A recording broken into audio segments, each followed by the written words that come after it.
राजा और भाग्य। नमस्कार दोस्तों, आप सभी का स्वागत है।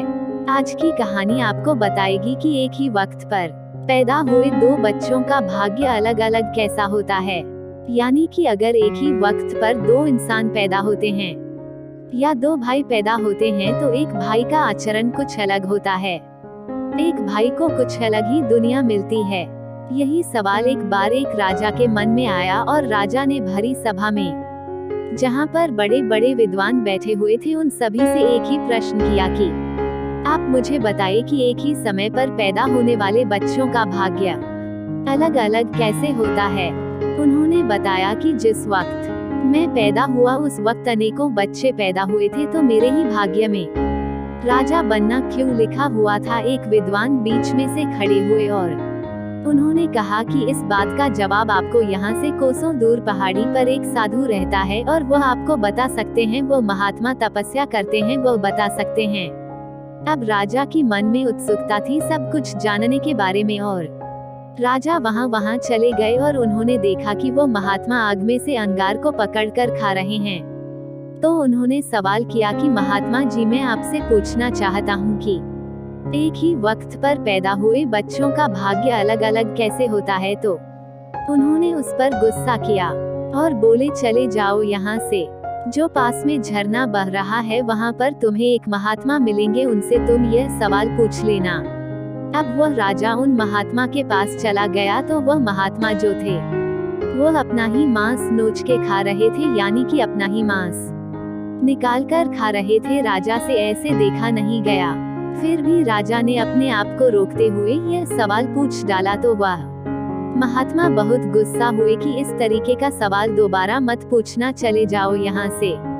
बगल के गांव में एक बच्चा है 4-5 साल का और वो मरने वाला है, तो तुम्हें बता सकता है। राजा के मन में उत्सुकता थी जानने की, क्योंकि सवाल बहुत जबरदस्त था। तो राजा उस बच्चे के पास चला गया और उस बच्चे के माता पिता सभी वहाँ बैठे हुए थे। तो उस बच्चे से भी राजा ने यही सवाल किया कि तुम मुझे बता सकते हो कि एक ही वक्त पर पैदा हुए बच्चों का भाग्य अलग अलग कैसे होता है। तो बच्चा मुस्कुराया और बच्चे ने बोला कि मैं आपको बताता हूँ कि पिछले जन्म में हम तीनों आपके भाई रहे हैं, जो महात्मा अंगार निकाल कर खा रहे थे, जो आपको दिखा अपना ही मांस खा रहे थे, और मैं, हम चारों पिछले जन्म में भाई थे। और जंगल में एक बार हमने रोटियां बनाई थी। जब हम रोटियां खाने वाले थे तभी एक साधु आए थे और उन्होंने कुछ मांगा था, क्योंकि उन्हें भी भूख लगी हुई थी। सबके पास एक एक रोटी थी। तो सबसे पहले उन्होंने अंगार वाले साधु से रोटी मांगी, तो साधु ने मना कर दिया कि अगर मैं तुम्हें रोटी दूंगा तो क्या मैं अंगार खाऊंगा। दूसरा उन्होंने मांस वाले साधु से कहा कि मुझे रोटी चाहिए बाबा, तो उन्होंने कहा कि अगर मैं तुम्हें रोटी दूंगा तो मैं क्या मांस खाऊंगा। और मैंने भी मना कर दिया कि मैं तुम्हें रोटी नहीं दे सकता। और चौथे तुम थे कि तुम्हारे पास एक रोटी थी और तुमने आधी रोटी उन महात्मा को दी और उन्होंने अपना पेट भरा, बाकी को श्राप मिला और तुम्हें आशीर्वाद मिला। मर्म की बात यह थी, आपके आज के जो अच्छे कर्म है उसका नतीजा आपको जरूर आगे के जन्मों में मिल सकता है। आज आप क्या करते हैं।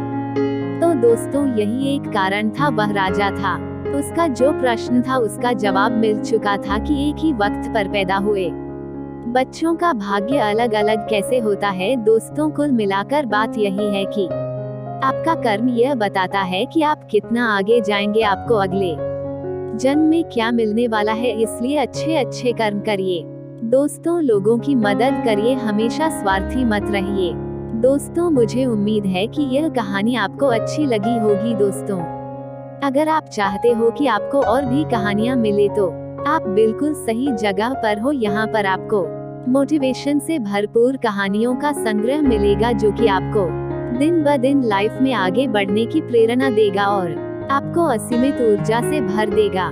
दोस्तों, इस कहानी को पढ़ने के लिए और अपना अमूल्य और बेशकीमती समय देने के लिए दिल से आपका शुक्रिया। चैनल को सब्सक्राइब करना न भूलिए।